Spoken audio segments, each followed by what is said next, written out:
nizere ko mumeze neza ahantu hose muri. Amazina yanjye nitwa uw'ababyeyi Sonia Lola and welcome back to today's video. Mbere yuko rero mbabwira icyo tugiye kuvugaho cyangwa se kuganira kuri uno munsi, reka manze nshimire buri muntu wese wabonye video ya mbere aho nari ndi kuvuga ibintu bitanu ushobora kuba utazi ku muhanzi Okama. So twihuse cyane ushobora kwibaza uti ese noneho ko bwashize twavuze kuri Okama, uno munsi ngiye kubabwira iki cyangwa se ngiye kubabwira kuwe muhanzi. So uribaza umuhanzi tugiye kuganiraho uno munsi cyangwa se umuhanzi tugiye kugarukaho uno munsi arinde?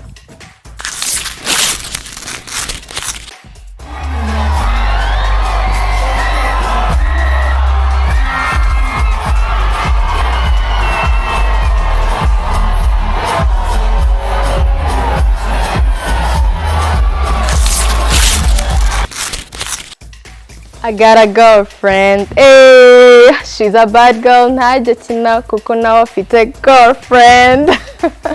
Alright, ngira ngo mwabonye umuhanzi tugiye kuvugaho uno munsi. Umuhanzi tugiye kuvugaho uno munsi ni umuhanzi tuzi ku izina rya Davis D. Alright, reka twihute cyane rero mpite nkubwira ko ikintu cyambere ushobora kuba utaruzi ku muhanzi Davis D, ushobora kuba utazi amazina ye ya nyayo cyangwa se amazina ari mu rangamuntu ya Davis. Amazina ari mu irangamuntu ya Davis yitwa Ikishaka David. Kuri iryo zina David ari naho havuye imbarutso y'ijambo cyangwa se izina Davis D.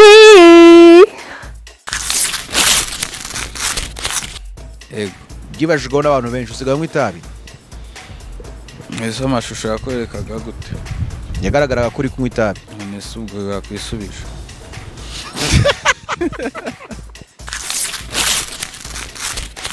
So guys, ikindi kintu cya kabiri which is really shocking. Uyu muhanzi Davis cyangwa se Ikishaka David cyangwa se David yavutse mu mwaka w'igihumbi 1993. Guys, I was shocked kumenya ko yavutse mu mwaka w'igihumbi 1993. Umuntu avutse mu mwaka w'igihumbi 1993 tukaba turi muri 2024 bishatse kuvuga ko afite imyaka 31. I was like, what? Seriously, this guy usibye kuba ari crush wanjye. Oh my god, ntago asa nk'umuntu wavutse muri icyo gihe cyangwa se ntago asa nk'umuntu ufite iyo myaka 31. Rero inama nahita mbagira byihuse, mujye mwiyitaho guys, mujye mwiyitaho apana gusanga ufite imyaka 31 urasa nk'umuntu ufite imyaka 80. You bet you got me, baby. I got you, bet you drive me crazy. I can't deny, baby, you my lady. Guys, tuve ku ngingo iri a little bit shocking. Reka noneho tujye ku ngingo ibabaje, ari nayo ngingo ya gatatu y'ikintu ushobora kuba utaruzi ku muhanzi Davis.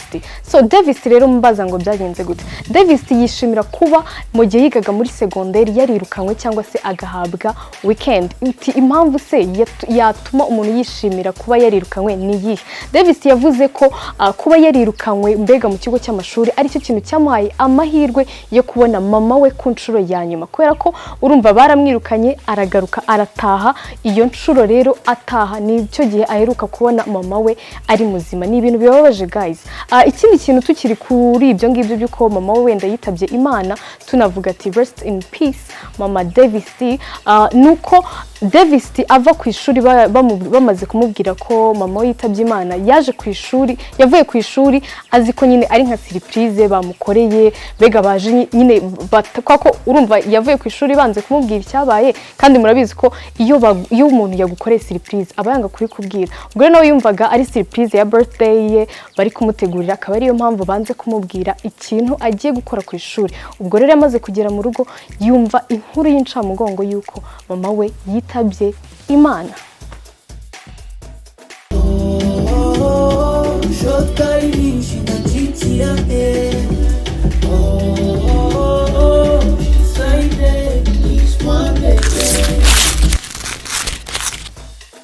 So guys, since turi kuvuga ku buzima bwa Davis ndetse n'ibintu bitandukanye mushobora kuba mutazi, reka tuvuge ku babyeyi tubivireho rimwe. Ikindi kintu ushobora kuba utaruzi ku muhanzi Davis nuko uyu muhanzi papa we mbega mu buzima bw'umuziki we papa we ariwe muntu wa mbere wamuhaye amafaranga yo kuba yakora indirimbo. Guys, this is something which is, really great kubona umubyeyi wawe ari very supportive akakubwira ati mwana wanjye rero ndabizi ko nta mafaranga ufite kandi ibi bintu urabikunda, genda fata ayo mafaranga ujye gukora video. Guys, nunabyara, remember to be supportive.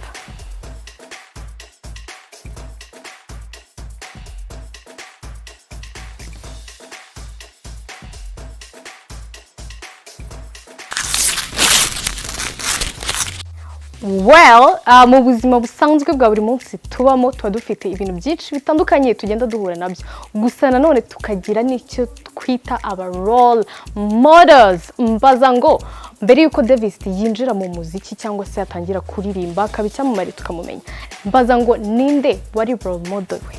Davis yatangaje ko mbere yuko yinjira mu muziki yari umufana ukomeye w'umuhanzi witwa Meddy. Icyo gihe yaririmbaga indirimbo z'isi, gusa ubu ngubu ni ikintu cyo gushimirwa kubera ko asigaye aririmba indirimbo za gospel. No kuvuga ngo rero Davis yatangaje ko yakundaga Meddy ku buryo sibunda bikubabwira gute, nyine yakundaga Meddy byanyabyo kugeza no ku rwego yatangiye kwambara nka Meddy. Cyane ko kandi ikindi kintu tutagomba kwibagirwa nuko Davis ari umwe mu bahanzi bo mu Rwanda bambara neza, bafite ama style, mbega ni Papa Cyangwe. Wenda hari Papa Cyangwe w'umuhanzi kuko yise Papa Cyangwe, ariko nanone hari wa muntu who is very stylish. So guys, let me hope that you are enjoying my video. Alright, so ikindi kintu ushobora kuba utaruzi ku muhanzi Davis nuko amaze imyaka 10 ari mu muziki. No kuvuga ngo yatangiye gukora umuziki cyangwa se indirimbo ahereye mu mwaka w'ibihumbi 2014. Aka kanya turi muri 2024, bishatse kuvuga ngo amaze imyaka 10 yose ari mu muziki. So indirimbo rero yakoze yumva ko igiye kumuzanira amafaranga menshi koko akayora. Ni indirimbo yise sexy.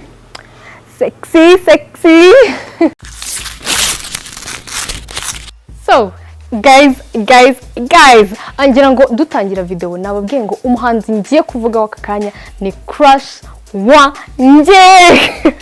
So reka none mbabwire another interesting fact cyangwa se another interesting thing about this artist Davis yatangaje ko ari umuntu utizerera mu rukundo. Mbaza ngo nuko iki atizera mu rukundo?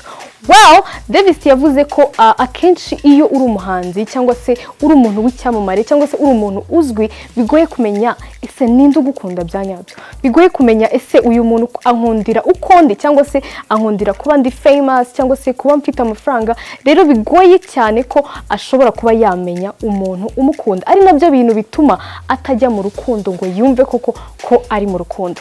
So guys, this is the same thing that happens to me. Honestly, hari gihura n'umuntu be like, oh this guy is but ukaba utashobora kuvuga ngo ese uyu muntu kuko arankundira uwondi cyangwa se ankundira kubera ko ngeze kuri ibi cyangwa se kubera ko nkora iki ngiki cyangwa se n'ikindi kintu, ukibaza uti se uyu muntu ibi bintu nibishira azakomeza kunkunda? Davis on this one like mwah. Narishoro narayendose uri by my side. Think I won't flood myself from the day we met. Davis amaze gukora indirimbo nyinshi pe, kandi izo ndirimbo nyinshi uko yagiye zikora zose zikaza ziba ama hit after hit. Reka rero mbabwire indirimbo Davis yavuze ko akunda kurenza izindi ndirimbo zose yaba yarigeze gukora. Iyo ndirimbo yitwa Itara. Fashana zimyitara. Well, impamvu rero Davis akunda iyi ndirimbo Itara, yavuze ko ari ukubera ko iriya ndirimbo irimo amagambo akomeye yarajyanye n'ibihe arimo, ndetse kandi avuga ko iriya ndirimbo yakoze ari indirimbo y'ibihe byose. I personally nanjye mbona ko iriya ndirimbo Itara ari indirimbo mbega y'ibihe byose. Mu gihe wumva uri wenyine, mu gihe uhuye n'ikibazo nk'icyo yari yahuye, cyane ko yari yafunzwe azira umukobwa gusa nanone ikintu cyari cyose umuntu yafungirwa, buriya baravuga ngo uko waba wanga umuntu kose ntuzamwifurize kujya muri gereza kubera ko hari ahantu. Guys, it's well, so indirimbo rero akunda cyane kurenza izindi ni indirimbo Itara. Go and listen to this song. So guys, muri iyi si turimo hari ikintu bita art cyangwa se ubugeni. Ni ukuvuga ngo rero n'indirimbo ziri muri part of art. Akenshi rero hari abahanzi baririmba ibintu bibaho mu buzima busanzwe, nk'uko dusanga hari filime bakina ibintu bisanzwe biba muri societe, ngaho kwicana, ngaho gukora iki n'ibindi bintu bigiye bitandukanye. Gusa nanone akenshi hari igihe abo bantu baba barakoze ibyo bihangano banga ko cyangwa se bakanga kwemera ko ibyo bintu baba barakinye muri filime ari nabyo bakora. Gusa nanone Davis yiyemerera ko ibintu byose aririmba anabikora. Ni ukuvuga ngo rero Davis tumuzi ku mazina atandukanye nyine, irya mbere umwami w'abana, umwami w'amajyepfo, haba ayo mu gace ndetse n'ayo ku mubiri. So ubwo rero ikindi kintu ushobora kumenya ni uko buri kintu cyose uzaza wumva Davis yaririmbye ni nako agikora. Ni amagambo ye, si amagambo yanjye.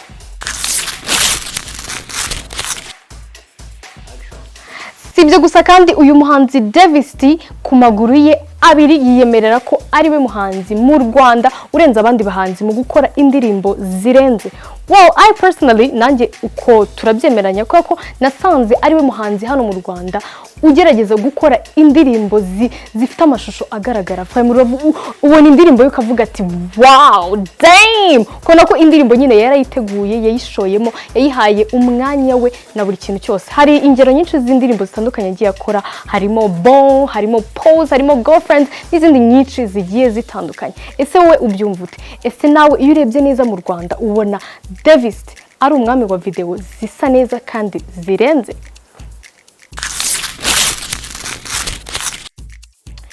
So ikindi kintu cya 10 ari nacyo cyanyuma, umuhanzi Davis afite tattoo nyinshi zigiye zitandukanye, by'umwihariko kuri ku kuboko kwe kwa hano. Ni ukuvuga ngo afite tattoo harimo intare, igishushanyo cy'intare. Yavuze ko impamvu yashyizeho tattoo y'intare ari uko intare nyine ari umwami.